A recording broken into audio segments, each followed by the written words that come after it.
ప్రభు అయిన యేసుక్రీస్తు వారి నామమును బట్టి సహోదరులందరికీ నా యొక్క వందనములు. దేవుని హృదయానుసారుడని దేవుని చేత సాక్ష్యము పొందినటువంటి గొప్ప దైవజనుడు, రాజు, దేవుని చేత అభిషేకింపబడినవాడు అయినటువంటి దావీదు గారు రచించిన ఒక మంచి కీర్తన ఇప్పుడు మనము చదువుకుందాం. అదంతా దేవుని దీవెనల గురించే. ఒకసారి చదువుకుందాం.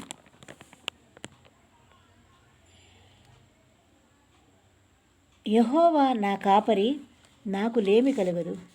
పచ్చిక గల చోట్లను ఆయన నన్ను పరుండజేయుచున్నాడు. శాంతికరమైన జలముల యొద్ద నన్ను నడిపించుచున్నాడు. నా ప్రాణమునకు ఆయన సేద తీర్చుచున్నాడు. తన నామమును బట్టి నీతి మార్గములలో నన్ను నడిపించుచున్నాడు. గాఢాంధకారపు లోయలో నేను సంచరించినను ఏ అపాయమునకు భయపడను. నీవు నాకు తోడయ్యుందువు.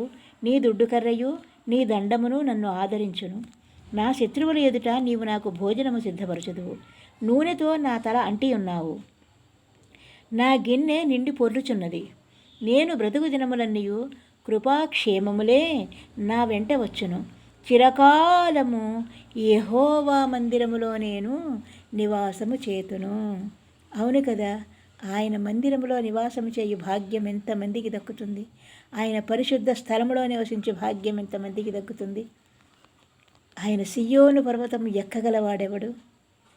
ఆయన గొప్ప వెలుగులో నివసింపదగిన వాడెవడు?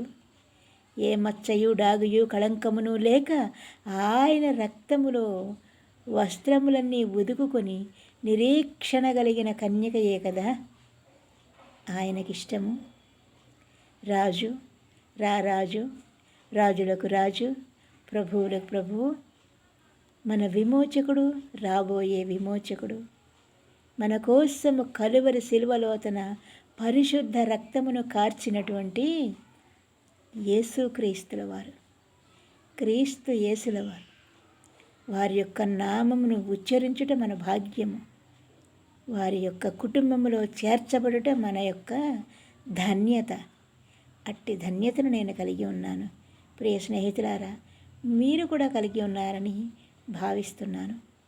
అప్పుడే మనము మచ్చలు, డాగులు, కళంకములన్నీ ఆయన రక్తములో ఉదుగుకొని దివిటీలు వెలుగుతున్న దివిటీలను పట్టుకున్నటువంటి 5 కన్యకల వలె మనం నిరీక్షణ కలిగి ఉంచే అప్పుడు ఆ దేవదేవుడు తన రాకడలో మనల్ని, మన శరీరములను మహిమపరిచి ఆయనచే ఎత్తబడు సంఘములో చక్కగా ఉంచుతాడు. తరువాత పరలోక రాజ్యములో ఉంచుతాడు.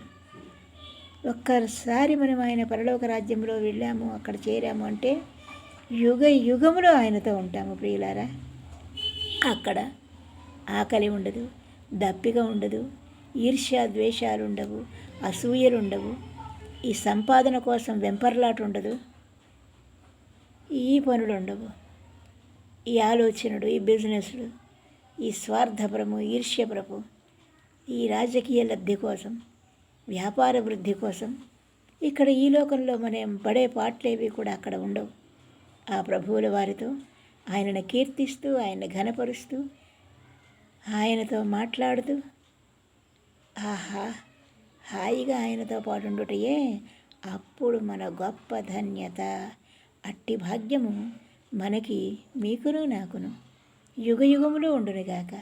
అట్టి పరిశుద్ధాత్ముడు మనకంత భాగ్యము కలుగజేయునుగాక. ఆమేన్.